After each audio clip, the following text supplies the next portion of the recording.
తయారు చేయొద్దని కూడా యాపిల్ సంస్థకు సూచించారు ట్రంప్. ఇప్పుడు ట్రంప్ ఎందుకు చేస్తున్నాడు అనేది ఇంపార్టెంట్ కాదు. అది ట్రంప్ ఇష్టము. ట్రంప్ ఏమైనా మన స్వభావమా లేదా అమెరికన్ ఇంట్రెస్ట్లా పక్క పెడదాం. మనకు కావాల్సింది మన దేశం ఏం చేయాలి. ట్రంప్ ఏం చేస్తాడన్నది ట్రంప్ ఇష్టం.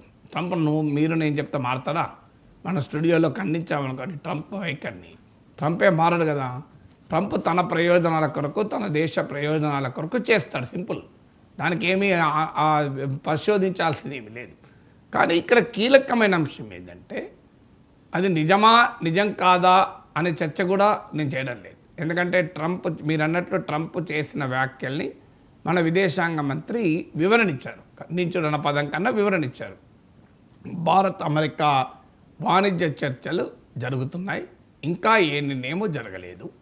ఏ ఒప్పందమైనా ఇరు దేశాల ప్రయోజనాల్ని కాపాడాలి. ఇట్ షుడ్ బి పరస్పరం ప్రయోజనకరంగా ఉండాలి అని మన ఫారిన్ మినిస్టర్ క్లారిటీ ఇచ్చాడు. We believe him. ఎందుకంటే మన వాణిజ్య మంత్రి కామర్స్ మినిస్టర్ పీయూష్ గోయల్ బహుశా రేపో ఎల్లుండో వెళ్తున్నాడు అమెరికాకు. సో కానీ ఒక కన్సర్న్ అయితే ఇక్కడ వ్యక్తమయ్యేది ఏంటంటే అమెరికన్ ప్రెసిడెంట్ చెప్పిందే నిజమైతే భారతదేశ వ్యవసాయ పారిశ్రామిక రంగాలు కుదేలవుతాయి. ఎందుకంటే ట్రంప్ ఏమంటున్నాడు, జీరో టారిఫ్స్ అంటే అమెరికా నుంచి వచ్చే వస్తువుల పైన సున్నా సుంకాలకు భారతదేశం అంగీకరించింది అని. ఇది నిజం కాదనే నమ్ముదాం, ఎందుకంటే మన విదేశాంగ మంత్రి క్లారిటీ ఇచ్చారు కనుక వి బిలీవ్ హిమ్. కానీ ఫండమెంటల్ కన్సర్న్ ఏంటి, ఇందులో ఏమంటున్నారు, భారతదేశం రాజీ పడుతోంది అనే యొక్క సంకేతం వస్తుంది. ఇది దీని విషయంలోనే కాదు, కాల్పుల విరమణని ముందే ప్రకటించాడు ట్రంప్. ముందే ఎట్లా ప్రకటిస్తాడు, ఆయనకు ఎలా తెలిసింది? భారత్ పాక్లు అంగీకరించాయనేది ట్రంప్కు తెలిసింది కనుకనే కదా ఆయన ముందు ప్రకటించాడు. తెలియకపోతే ప్రకటించలేడు కదా. అంటే భారత్ మరి ముందే అమెరికాకు చెప్పిందా, అమెరికా అనుమతి తీసుకుందా, అమెరికా ఆదేశము మేరకే చేసిందా? ఈ క్వశ్చన్లు వస్తాయి. ఒక పాకిస్తాన్ చెప్పినా కూడా అన్లెస్ ఇండియా అగ్రీస్, భారతదేశం ఒప్పుకుంటే తప్ప కాల్పుల విరమణ ప్రకటించలేడు కదా ట్రంప్. అందువల్ల ఈ క్వశ్చన్ వచ్చింది. తర్వాత కశ్మీర్ పైన మీడియేషన్ అన్నాడు, మార్క్ రూబియో ఒక న్యూట్రల్ ప్లేస్లో చర్చలు అన్నాడు. ఇవన్నీ క్వశ్చన్స్ కూడా ఇండియా కాంప్రమైజ్ అవుతుంది అన్న సంకేతాన్ని ఇస్తున్నాయి. అది కన్సర్న్, అది జరగకూడదు అని. ఎందుకంటే గతంలో మన ప్రభుత్వాలు అనేక సార్లు అమెరికన్ ప్రెషర్స్కు తల వంచాయి, ఒక్కసారి కాదు. ఇప్పుడు పాకిస్తాన్కు F-16 యుద్ధ విమానాలు అమ్ముతుంటే, పాకిస్తాన్కు అన్ని రకాల ఆయుధాలు అమ్ముతుంటే భారతదేశం అమెరికా నుంచి ఆయుధాలు ఎందుకు కొనాలి? చాలా స్పష్టంగా ఆయుధాలు వేరు, చాక్లెట్లు వేరు. చాక్లెట్లు ఎవరికైనా అమ్మచ్చు, మీరు అభ్యంతరం లేదు. కంప్యూటర్లు ఎవరికైనా అమ్మచ్చు, ల్యాప్టాప్లు ఎవరికైనా అమ్మచ్చు, ఫర్నిచర్ ఎవరికైనా అమ్మచ్చు. కానీ ఆయుధాలు ఇద్దరికి అమ్మకూడదు. ఇద్దరికి అమ్మితే ఆయుధం ఎట్లవుతుంది?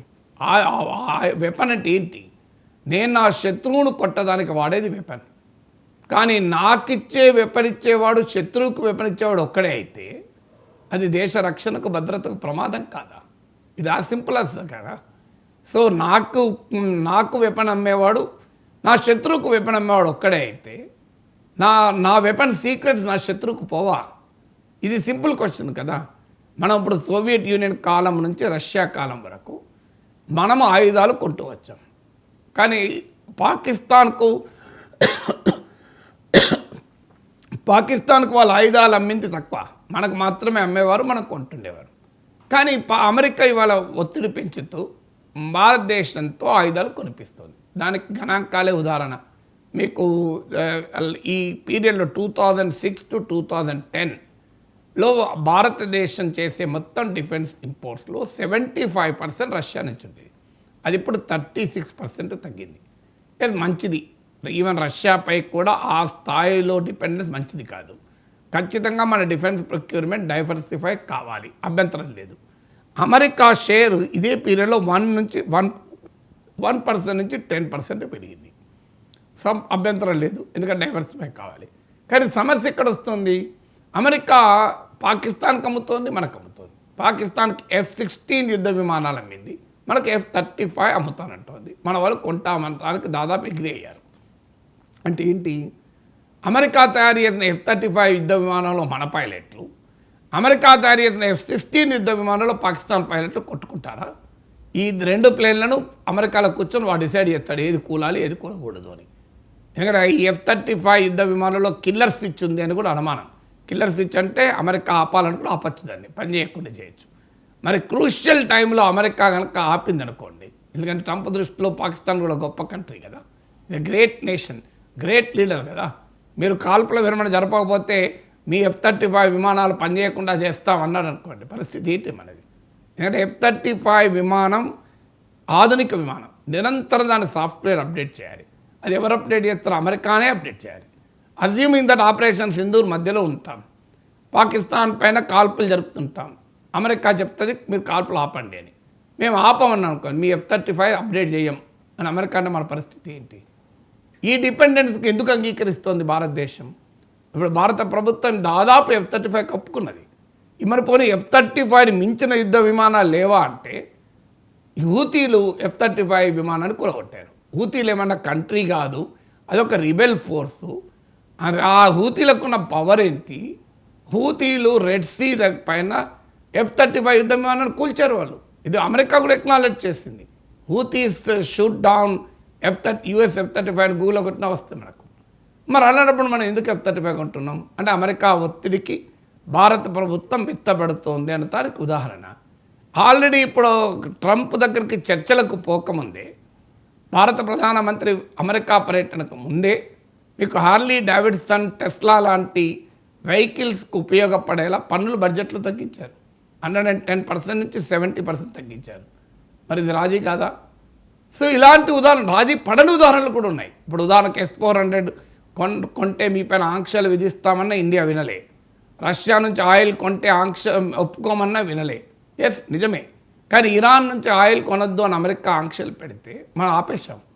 మోడీ ప్రభుత్వం ఆపింది. ఒకప్పుడు భారతదేశం మొత్తం చమురు దిగుమతుల్లో 10% ఇరాన్ నుంచి ఉండేది. అది చాలా చీప్ ఆయిల్, ఇరాన్ నుంచి చాలా చౌక. అమెరికా నుంచి అంత దూరం నుంచి ఆయిల్ రావడం కన్నా ఇరాన్ నుంచి ఆయిల్ వస్తే చీప్. ఇరాన్ నుంచి ఆయిల్ వస్తే ఇంకో అడ్వాంటేజ్, మనం డాలర్లు ఇవ్వాల్సిన అవసరం లేదు, రూపాయలు ఇవ్వచ్చు. రూపాయలు ఇచ్చినప్పుడు వాడు మళ్ళీ మన దగ్గరే వస్తువులు కొనుక్కోవాలి, ఇంకో మార్గం ఉండదు. అన్ని రకాలుగా అయినా మనం ఆపేసాం మనం ఇరాన్ నుంచి. ఆఖరికి కీలకమైన చబహర్ పోర్ట్లో కూడా అమెరికా ఒత్తిడి మేరకు మనం వెనక్కు తగ్గితే చైనా ఎంటర్ అయింది ఆ ప్లేస్లో. చైనా అడ్వాంటేజ్ తీసుకుంది. అయినా కూడా మనం చైనాకి అడ్వాంటేజ్ అయినా ఇచ్చాం, కానీ అమెరికా మాట వినకుండా ఉండలేదు. సో ఇలా 100 ఉదాహరణలు చెప్పచ్చు అమెరికా ఒత్తిడికి సక్సెసివ్ ఇండియన్ గవర్నమెంట్స్ ఎలా రాజీ పడ్డాయని. అందువల్ల ఈ కాంటెక్స్ట్లో చూసినప్పుడు ట్రంప్ మాటలు ఆందోళన కలిగిస్తున్నాయి. కశ్మీర్లో మధ్యవర్తిత్వం అనడం, లేదు న్యూట్రల్ ప్లేస్లో పాకిస్తాన్తో చర్చలు అనడం, ట్రంప్ మాటల్లో ఎక్కడా పాకిస్తాన్ స్పాన్సర్ టెర్రరిజం అన్న పదమే రాకపోవడం, ఈ మొత్తం చర్చలో ఎక్కడా టెర్రరిజం అన్న పదం రావడం లేదు. పాకిస్తాన్ భాష అణ్వాయుధాలు బూచి, పాకిస్తాన్ భాష ట్రంప్ మాట్లాడడం. ఈ మధ్య ట్రంప్ ఫ్యామిలీకి బిజినెస్ డీల్ కూడా కుదిరింది పాకిస్తాన్తో. అందువల్ల ట్రంప్ ప్రో పాకిస్తానీ బిహేవియర్ క్లియర్గా అర్థమవుతుంది. ఇలాంటి టైంలో మోడీ మా గుడ్ ఫ్రెండ్ అని కహానీలు చెప్పాడు. ఇలా కంప్లీట్లీ అడుగడుగున పాకిస్తాన్కి అనుకూల వైఖరి తీసుకుంటున్నాడు. IMF రుణం ఇప్పించింది అమెరికా. ఎందుకంటే IMFలో అమెరికా ఓటింగ్ రైట్ షేర్ 16.5%. అమెరికాలో ఏ నిర్ణయమైనా IMFలో ఏ నిర్ణయమైనా జరగాలంటే 85% ఆమోదం ఉండాలి. అప్పుడే IMFలో నిర్ణయం జరుగుతాయి, 51% కాదు. మరి 85% అంటే అమెరికా ఒప్పుకోకపోతే IMF ఏమీ చేయదు. Clear case. అమెరికా కనుక ఈ రుణాన్ని నేను కాదు అంటే అసలు పాకిస్తాన్కి రుణమే రాదు. ఎందుకంటే అమెరికా షేర్ 16.5%. 85% ఆమోదం ఉంటేనే IMFలో ఏ నిర్ణయమైనా జరుగుతుంది. అంటే అమెరికా ఒప్పుకోకపోతే ఏ నిర్ణయం జరగదు. అంటే అమెరికా చేయడం వల్లనే కదా పాకిస్తాన్కు IMF రుణం వచ్చింది. పాకిస్తాన్కి IMF రుణం వచ్చింది. ఓపెన్గా ట్రంప్ పాకిస్తాన్ గ్రేట్ నేషన్ అంటున్నాడు, షాబాజ్ షరీఫ్ను గ్రేట్ లీడర్ అంటున్నాడు. ఇంత ఓపెన్గా ప్రో పాకిస్తాన్ స్టాండ్ తీసుకుంటున్నాడు ట్రంప్. యాంటీ ఇండియా స్టేట్మెంట్ ఇస్తున్నాడు.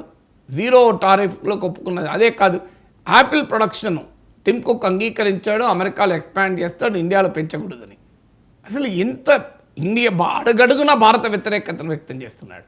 సో యాపిల్ 20% 2024లో యాపిల్ టోటల్ ప్రొడక్షన్లో 20% ఇండియాలో ఉంది. ఎందుకంటే వాళ్ళు చైనా +1 స్ట్రాటజీ పేరిట చైనా నుంచి డైవర్సిఫై చేశారు. ట్రంప్ ఏమంటాడు, ఇన్నేళ్ళు మీరు చైనాలో ప్రొడ్యూస్ చేసినా మేము చూస్తూ ఊరుకున్నాం, ఇప్పుడు ఇండియాలో ఎక్స్పాండ్ చేస్తామంటారు. నేను అంగీకరించా. నేను చెప్పిన టిమ్ కుక్ ఇండియాలో ఆపేయి అంటే ఇండియాలో ఆపేయబోతున్నాడు అంటున్నాడు. అంటే ఇండియన్ ఇంట్రెస్ట్లకు కశ్మీర్ నుంచి మొదలుకొని యాపిల్ ప్రొడక్షన్ వరకు, టారిఫ్ల నుంచి మొదలుకొని డిప్లొమసీ వరకు అడుగడుగున భారత వ్యతిరేక వైఖరి ట్రంప్ తీసుకుంటే మన దేశాన్ని పాలించే వారికి ట్రంప్ ఒక గొప్ప మిత్రుడు. నేను భారత్కు అనుకూల వైఖరి తీసుకుంటే మిత్రుడుగా ఉంచు, నాకు అభ్యంతరం లేదు. భారత వ్యతిరేక వైఖరి తీసుకున్న ట్రంప్ విజయానికి క్యాంపెయిన్లు చేసి, ట్రంప్ విజయానికి ఉపయోగపడి, ట్రంప్ను ఇప్పటికీ ప్రైజ్ చేస్తూ, ట్రంప్ను ఇప్పటికీ సపోర్ట్ చేస్తూ ఏంటి విధానం అని అడిగేది. మీకు ఇండియా ఫస్టా ట్రంప్ ఫస్టా తెలుసుకోవాలి కదా. మనం ట్రంప్ కాదు కదా, మనకు first India should be first కదా. అందువల్ల ఈ కాంటెక్స్ట్ వస్తుంది. ఎస్, ఫారెన్ మినిస్టర్ క్లారిటీ ఇచ్చాడు, జీరో టారిఫ్లకు అంగీకరించలేదని. కశ్మీర్ పైన మధ్యవర్తిత్వం విషయంలో ఇప్పటికీ ప్రైమ్ మినిస్టర్ కానీ ఫారెన్ మినిస్టర్ కానీ క్లారిటీ ఇవ్వలే. ఇచ్చిందల్లా కేవలం ఒక అఫీషియల్ ఇచ్చాడు, external affairs minister official. Highest diplomatic లెవెల్లో ఆన్సర్ చెప్పాలి. చెప్పితే ట్రంప్ ఆగుతాడు, లేకపోతే ట్రంప్ ఇలాగే వాగుతూ ఉంటాడు. ట్రంప్ ఆగాలి అంటే it requires reply from the top leadership. ఇది పద్ధతి కాదు అని ఒక్కసారి చెప్తే ట్రంప్ వెనక్కిపోతాడు. ఎందుకంటే అమెరికా అంటే మనం భయపడాల్సింది ఏం లేదు. అమెరికాకి ఇండియా, భారత్కి అమెరికా ఎంత అవసరం, అమెరికా కూడా భారత్ అవసరమే, అనుమానమే లేదు. సో అందువల్ల అమెరికాకు తాలిబానే భయపడలేదు, హూతీలు భయపడతలేరు, పక్కనున్న మెక్సికో భయపడతలేదు, పక్కనున్న కొలంబియా భయపడతలేదు, పక్కనున్న గాడ్రమాలా భయపడతలేదు. చిన్న చిన్న దేశాలు అవి. అమెరికాకు అంతో పోలిస్తే ఏం బలమైన దేశాలా? భారతదేశం ఎందుకు వెనకాడాలి? మనం సూటిగా సమాధానం చెప్పాలి. మిత్ర దేశాలని జపాన్ ప్రైమ్ మినిస్టర్ ఓపెన్గా అన్నాడు, all options are open to us అన్నాడు. చూడండి, సౌత్ కొరియన్ ప్రైమ్ మినిస్టర్ ట్రంప్ను ఓపెన్గా విమర్శించాడు. ఇదంతా మిత్ర దేశాలే కదా. అందువల్ల ఇండియన్ ప్రైమ్ మినిస్టర్ ఎందుకు మౌనంగా ఉండాలి ట్రంప్ పైన అనేది. మెక్సికన్ ప్రైమ్ మినిస్టర్, మెక్సికో మనకన్నా స్ట్రాంగ్ నేషన్. మెక్సికో ఎగుమతుల్లో 85% అమెరికాకే. వాళ్ళు ఎంత భయపడాలి న్యాయంగా అయితే ట్రంప్కు. కానీ ఆ మెక్సికన్ ప్రైమ్ మినిస్టర్ చాలా గట్టిగా మాట్లాడారు. మన ఎగుమతుల్లో 16% అమెరికాకు. అంటే మన డిపెండెన్స్ ఆన్ అమెరికన్ మార్కెట్ ఇది only 16%. Mexican dependence on American market 85%. అయినా మెక్సికన్ ప్రైమ్ మినిస్టర్ ఓపెన్గా మాట్లాడుతున్నారు. కొలంబియా, గాడ్రమాలా ఇవైనా పెద్ద కంట్రీసా? ఇప్పుడు కొలంబియా అయితే లేటెస్ట్గా China belt and road initiative జరిగింది. అంటే అమెరికాకు నచ్చని పని చేస్తానని ఓపెన్గా ప్రకటించి జరిగింది. మరి ఇవన్నీ చిన్న చిన్న కంట్రీస్ కదా. హూతీలు ఎంత వీక్ వాళ్ళు, వాళ్ళ మీద యుద్ధ విమానాలు ప్రయోగించిన వాడు భయపడలే. ఇరాన్ అసలు నీ సంగతిని తెలుస్తామంటాను. అందువల్ల మనము Indian prime minister should respond. Trump వ్యాఖ్యలకు భారత ప్రధానమంత్రి is very very damaging, Indian ఇంట్రెస్ట్లకు డ్యామేజింగ్గా కంటిన్యూస్గా 1 వీక్లో 10 సార్లు మాట్లాడాడు, ఒక్కసారిగా 2 కాదు. మళ్ళీ ఎక్కడ మాట్లాడుతున్నాడు? ఫారిన్ గడ్డపైన మాట్లాడుతున్నాడు, సౌదీ అరేబియాలో, ఖతార్లో. అక్కడ ఇండియాకు వ్యతిరేకంగా, పాకిస్తాన్కి అనుకూలంగా మాట్లాడుతున్నాడు. అంటే what message Trump is sending? Islamic దేశాలు ఈ క్రైసిస్ టైంలో పాకిస్తాన్ సపోర్ట్ చేయలే. అది ఇండియన్ డిప్లొమసీ గొప్ప విజయం. దాన్ని నాశనం చేయాలని ట్రంప్ చూస్తున్నాడా లేదా? ట్రంప్ వైట్ హౌస్లో మాట్లాడతలేడు. విచిత్రం ఏంటంటే ఇస్లామిక్ కంట్రీస్ తిరుగుతూ, ఇస్లామిక్ కంట్రీస్లో ఇండియాను ఖండిస్తూ, పాకిస్తాన్ను ప్రైజ్ చేస్తూ మాట్లాడుతున్నాడు. ఎంత ప్రమాదకరం ట్రంప్ వైఖరి ఒకసారి ఆలోచించండి. నేను ఇంకా సౌదీ అరేబియాలో దొరికిందే ట్రంప్కు ప్లేస్ ఇండియాను విమర్శించడానికి. ఖతార్ వేదిక దొరికిందా? సో ఏం చేస్తున్నాడు ట్రంప్? చాలా క్లియర్గా ముస్లిం కంట్రీస్ ఈ క్రైసిస్ టైంలో పాకిస్తాన్ డిజోన్ చేసుకుంటే ట్రంప్ ఏం మెసేజ్ ఇస్తున్నాడు అంటే, పాకిస్తాన్ గొప్ప దేశం, గ్రేట్ నేషన్, ఇండియాను వ్యతిరేకిస్తూ పాకిస్తాన్కు అనుకూలంగా స్టేట్మెంట్లు ఇవ్వడం ట్రంప్ లక్ష్యం ఏంటి అనేది క్వశ్చనబుల్ అవుతుందా లేదా? అందువల్ల ఇప్పటికైనా భారతదేశ ప్రభుత్వం అర్థం చేసుకోవాలి, don't invest everything in Trump. మొత్తం ట్రంప్ చూసుకుంటాడు, ట్రంప్ ఏదో గొప్ప భారత మిత్రుడు అని ట్రంప్ విజయానికి ఓవర్సీస్ బీజేపీ కూడా పనిచేసింది. ఇప్పుడు ట్రంప్ ఏం చేస్తున్నాడు ఆలోచించండి. అల్టిమేట్లీ ట్రంప్ కాదు, డంప్ కాదు, పంప్ కాదు, ఇండియన్ ఇంట్రెస్ట్ ఆర్ పారమౌంట్. భారత ప్రయోజనాలు